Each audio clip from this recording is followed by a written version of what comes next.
Yes, starting with identification of data sources. List each data item for matrix or facts needed for the analysis in the feedback table. यानी हम data कैसे find out करते हैं कि sources में से कौन से डेटा चाहिए. तो first of all will make a list of each matrix, each facts that we need, each dimension attributes from all the dimensions. For each target data, find the source system and the source data item. यानी अगर target data में particular information you need to have about politics, तो कौन से source system में politics के related information कहाँ कहाँ अवेलेबल है, कौन से डेटा आइटम में अवेलेबल है, you need to go to search that. If there are multiple sources for one data element, choose the preferred one. So it may happen that the topic let's say demonetization हो गया, entertainment हो गया, तो जो आप ढूंढ रहे हो उसका आप मल्टीपल सोर्सेस हो सकता है. Then select a source which is preferred, यानी जिसके बारे में जहां पे आपको सबसे ज्यादा इंफॉर्मेशन मिल रहा है और रेलेवेंट इंफॉर्मेशन मिल रहा है which you are looking for. Identify multiple source fields for a single target field and form consolidation rules. मतलब कि बहुत सारे सोर्स फील्ड रहेंगे और एक सिंगल टारगेट फील्ड रहेगा. So make sure how you join that data correctly, how you are using that data, that is important. Identify single field for multiple target fields, establishing splitting rules. अभी जैसे हमने बोला था कि source field multiple रहेगा और एक ही target field रहेगा, तो हमको डेटा कंबाइन करके स्टोर करना पड़ेगा.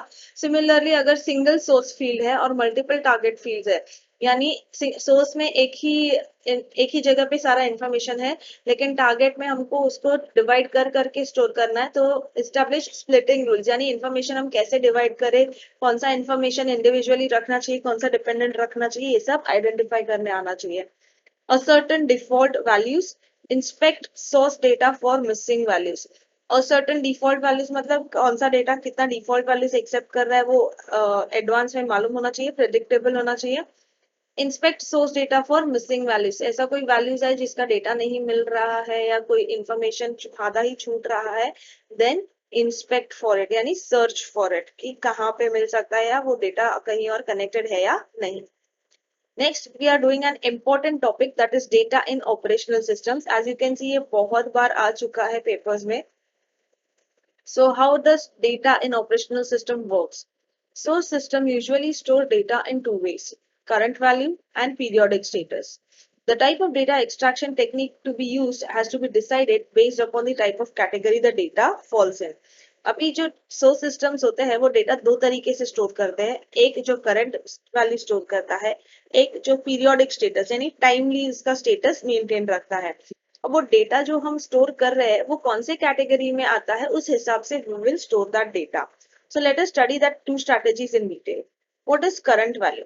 Current value depends upon the value at that moment. जो हम बोलते हैं ना, इस वक्त उसका वैल्यू क्या है, अपडेट होने के बाद जो नया वैल्यू आया है, that becomes your current value. So this value is transitory. Transitory मतलब जो कभी भी ट्रांजिट हो सकता है, जो कभी भी ट्रांजिशन ले सकता है from one thing to another. The change of value in this category is dependent on the business transactions. जैसे मैंने बोला, जैसे जैसे transactions होता जाएगा the value might change. For example, your bank balance right now is 1,000 rupees. You make an update, you deposit 5,000 more, so the value will be updated to 6,000. तो current value का मतलब क्या होगा? पहले वो 1,000 store करेगा, later on because it is updated to 6,000, so next value it will be storing is only 6,000. वो previous value कितना था क्या था, that it will not give you. Similarly, उसके बाद अगर आप withdraw करते हो 3,000, then it will be like 6 minus 3, so the current value will be 3,000. वैसा. So this strategy basically stores only the current value. Whereas in periodic status, every time a change occurs, the value needs to be stored. Value of the attribute needs to be preserved. In the sense कि कभी भी कुछ भी update आता है तो हम previous के साथ साथ करंट वैल्यू भी इसको स्टोर करते हैं, so that back tracking possible हो अगर कहीं कुछ गड़बड़ हो गया तो. We'll have a clear idea of this with the example over here. See, it says storing current value. Customer's state of residence. ये हम attribute कौन सा रह रहा है कि customer का state कौन सा है residence के लिए. तो 6 Jan 2000 में the value was Ohio, यानी it was staying in OH. We are considering over here. Next, 9/15/2000. Sorry. it is 1st June. This is the date, this is the month, my mistake. So 1st June it is having the value Ohio. 15th September it changed to CA. तो देखा आपने पहले depository में Ohio store हुआ, फिर CA Canada store हुआ, फिर New York store हुआ and then New Jersey. So if you see जो करंट वैल्यू है सिर्फ वही स्टोर है, इसके प्रीवियस वैल्यू कहीं पे भी स्टोर नहीं है. Whereas in periodic status क्या होता है कि एट्रीब्यूट हमने यहाँ पे लिया है property consigned to an auction house for sale, यानी एक हाउस निकाला है फॉर सेल के लिए. सो 1st जून को the value is only property received. तो 1st जून के डेट में देखो सिर्फ प्रॉपर्टी रिसीव. उसके बाद next date it has the value has been estimated. So इसके लिए हमने क्या किया, वैल्यू एस्टिमेटेड तो डाला, लेकिन साथ में हमने क्या किया है कि ये रिसीट, प्रॉपर्टी का रिसीट कब मिला है वो डेट, उसके बाद वैल्यू एस्टिमेटेड एंड फिर we have created an auction, it is assign to the auction. So हमने पूरा डेटा वापस स्टोर किया कि कब रिसीव हुआ, कब उसको वैल्यू एस्टिमेट हुआ, कब ऑक्शन हुआ एंड लास्ट में we sold it. So start से लेके एंड तक. So this is called as periodic status. मतलब कौन से दिन पे कौन से टाइम पे क्या क्या हुआ, इंफॉर्मेशन ऐड भी होते जाएगा तो भी हम प्रीवियस इंफॉर्मेशन इसके साथ ऑलवेज स्टोर करते हैं. Next is immediate data extraction. Immediate data extraction मतलब जैसे ही ट्रांजैक्शन हो रहा है, जैसे ही ऑपरेशन परफॉर्म हो रहा है, उसी वक्त डेटा को एक्सट्रैक्ट कर लेना. So there are 3 techniques for immediate data extraction. First is capture through transaction logs. Second is capture through database triggers. And last is capture in source applications. See, this is the diagram for it. Source operational system. ये अपना source databases है. Transaction logs, triggers और files. ये तीनों technique से हम data capture कर सकते हैं. And then it is assigned to data staging area जहाँ पे cleansing perform होता है. So let us go through these techniques one by one. Capture through transaction logs. Transaction logs is nothing but the log that is maintained by DBMS for data extraction process. All the committed transactions, यानी जो transactions पूरे हो चुके हैं, successfully end हो चुके हैं, those are kept in transactional logs. The data has to be extracted from the log file only.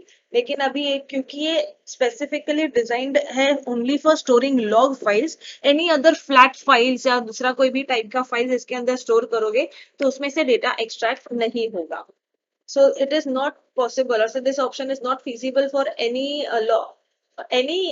the database which is storing information except for log. Next, data replication methods can be also used in this case, जहाँ पे आप जो भी log files create हो रहा है उसका एक replication maintain कर रहे हो और उस replication का अलग से ही एक log बना रहे हो, so that you have redundant data and if original data is misplaced or something, so उसमें problems ना हो या दूसरी multiple files store हो, so your log file is still maintained separately. Next is database through triggers, यानी capturing through triggers in the sense we all know what are triggers. ये हमने last time में देखा था. Triggers are nothing but stored procedures. एक ऐसे instructions जो already लिखे हुए होते हैं, जो जब event occur होता है, जैसे हम बोलते हैं ना कि अगर mouse click किया then you have to display this. Mouse click किया तो ये इतने pages open होने चाहिए. So mouse drag किया तो ये चीजें select होनी चाहिए. मतलब ये जो ट्रिगर्स है वो ऑलरेडी स्टोर होते हैं, वो सिर्फ एक एक्शंस के लिए वेट करते हैं कि कोई ये एक्शन या कोई ये इवेंट अकर कराए and the triggers are executed.